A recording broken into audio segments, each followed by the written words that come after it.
মুছে যাক গ্লানি, মুছে যাক জরা, অগ্নি স্নানে সূচি হোক ধরা। পহেলা বৈশাখ বাঙালি সংস্কৃতির সবচেয়ে রঙিন উৎসব। এই উৎসবে জাতি, ধর্ম, বর্ণ নির্বিশেষে সকলের সম্মিলিত অংশগ্রহণের মাধ্যমে দিনটি উদযাপন করা হয়। তবে এই উৎসব ঘিরে রয়েছে নানা মতভেদ, প্রশ্ন ও কৌতূহল। পহেলা বৈশাখ কি কেবল হিন্দু সম্প্রদায়ের উৎসব? এর উৎপত্তি কোথায় আর কোন কোন মুসলিম দেশে এই ধরনের উৎসব পালিত হয়?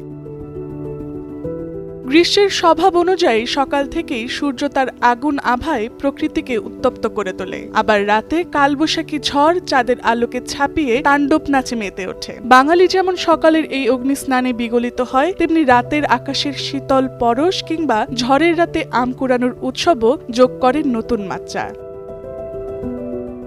অনেক ঐতিহাসিকের মতে পহেলা বৈশাখের সাথে ঐতিহ্যগত হিন্দু নববর্ষ যেমন বৈশাখী বা বৈশাখের ঘনিষ্ঠ সম্পর্ক রয়েছে। ভারতের বিভিন্ন অঞ্চলে একই সময়ে এ ধরনের নববর্ষ উৎসব পালিত হয়। ভারতের পূর্ব ও উত্তর পূর্বাঞ্চলের অনেক নববর্ষ উৎসব হিন্দু বিক্রমী পঞ্জিকার সাথে যুক্ত, যার সূচনা ধরা হয় খ্রিস্টপূর্ব 57 অব্দে। তবে বাংলায় বঙ্গাব্দ সেই সময় থেকে নয়, বরং 593 খ্রিস্টাব্দ থেকে গণনা শুরু হয়। এ কারণে অনেকের ধারণা বাংলা সনের সূচনা বিন্দু পরে পরিবর্তন করা হয়েছিল, সম্ভবত রাজা শশাঙ্কের আমলে।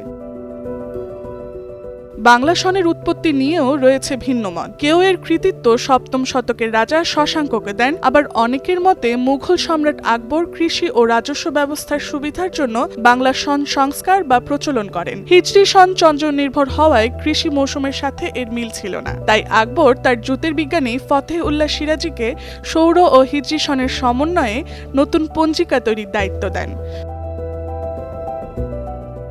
1556 সাল থেকে এর গণনা শুরু হয়। প্রথমে এর নাম ছিল ফসলি সন, পরে এটি বঙ্গাব্দ বা বাংলা সন নামে পরিচিত হয়। পহেলা বৈশাখ উদযাপনও এই রাজস্ব প্রথার সাথে জড়িত। চৈত্রের শেষে খাজনা পরিশোধের পর নববর্ষে হালখাতা খোলা হতো, যা এখনো অনেক দোকানে প্রচলিত। তবে ইতিহাসবিদদের মতে বাংলা সনের প্রকৃত উদ্ভব পুরোপুরি স্পষ্ট নয়। আকবরের আগেও এর কিছু অস্তিত্ব ছিল বলে ধারণা করা হয়।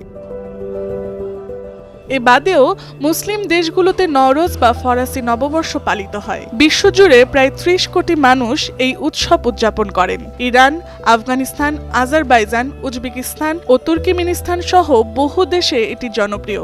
দেশভেদে রীতিতে কিছু পার্থক্য থাকলেও নওরোজ মূলত পুরনো বছরকে বিদায়, নতুন বছরকে বরণ এবং প্রকৃতির জাগরণকে উদযাপনের উৎসব। Tasnuva Sanjida, Times today.